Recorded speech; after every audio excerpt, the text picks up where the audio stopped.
Let me tell you something that I wish someone had told me 20 years ago. Making your first 100,000 is way harder than becoming a millionaire. In fact, making your first 100,000 is brutal. I know because I've done it. It took me 7 years. But here's the thing. I've been investing for decades now, and once you cross that threshold, everything changes. Your systems start compounding. Your money starts working harder than you do. The climb turns into momentum. But most people just quit too early because the early years feel painfully slow. So, what I want to share with you now is how to push through that hardest part. And then, when things start to compound in your favor, through stages 2 and 3, all the way through to your first million. So, stage 1, the first 100,000 is all about building the right system. So, my first 100,000 I saved was painfully difficult and took me well over 7 years. And why? Because I had no philosophy or system to follow.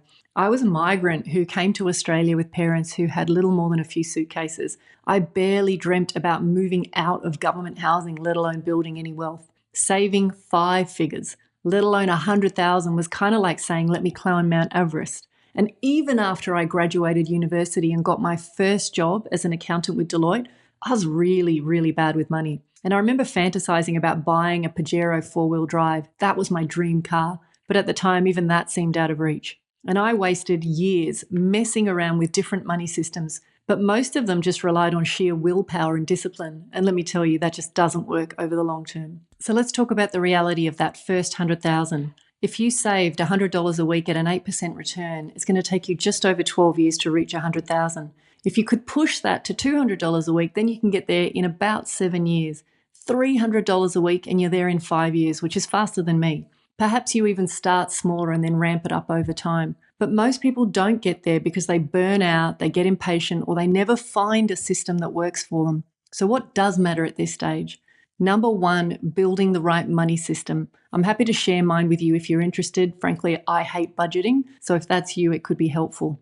Number 2, make investing a non-negotiable. Nothing fancy, just get started. And number 3, focus on progress, not perfection. Too many people quit because they feel like they aren't making fast enough progress. And then finally, don't get distracted by sexy investments. Your goal here is to stack cash and be consistent. Get rich fast ideas are more likely to set you backwards, and I know this from firsthand experience. So the key takeaway is that the system matters more than the amount. If you don't get this right, you won't make it to the next stage. So then we get into stage 2, the next few 100,000. Investing principles completely take over. Something big shifts at 100,000. 2 things start working in your favor. Number 1, the system and habits that got you there start to create their own momentum and money starts to build itself. And number 2, the velocity of money kicks in. So what that means is your money becomes like this army of ninjas working for you. And that means the time between each milestone gets shorter because your money is now making money. The big mistakes here though, at this stage, it's really easy to get complacent or take silly risks. This is why investing principles matter. You start making more money, life gets busier, and maybe you're not tracking things as tightly as before. Or maybe you get too obsessed with squeezing out an extra 1 to 2% return. Or maybe you chase high-risk investments hoping to get rich faster. But the truth is, small, consistent efforts will beat big moves. If you had 100K invested in an index fund at 8%, that's 8,000 a year. 200,000, that's 16,000 a year. But the big takeaway is let compounding do the heavy lifting and only invest in things you understand. Don't agonize about the perfect return. And the real key is sticking to a simple and repeatable strategy. So let's talk about stage 3, beyond 500,000.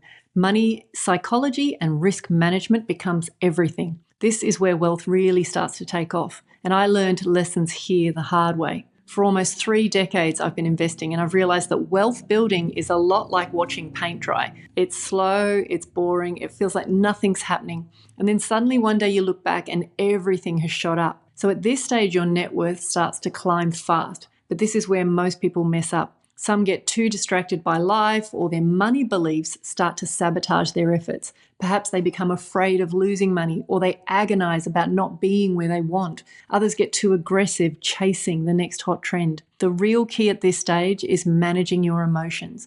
The worst thing you can do is interrupt compounding by making emotional decisions. Avoid wealth traps, selling too soon, or over leveraging, or chasing trends. Keep your investing simple. The best investors aren't jumping in and out of markets. They stick to the long-term principles. They have a plan. And the key takeaway is that compounding only works when you don't interrupt it. So if you do not manage risk, fear, and greed, you can blow up your wealth overnight. So the world is an incredibly expensive place to live right now, and earning money's hard, but keeping it and growing it without self-sabotage, that's harder. If you can get past that first 100,000, keep your investing simple and manage your mindset, then the wealth snowball takes over. And that's how people go from six figures to millions without grinding forever. Now, if you're at stage 1 or stage 2, you need to set up the right systems now so you don't waste years making the same mistakes I did. Now, I've put together a simple money management system that helped me get to my first 100,000 and beyond, and it can help you too. Check the comments below for the link. And if you want more on this, check out my video on how to manage money like the 1%ers. See you there.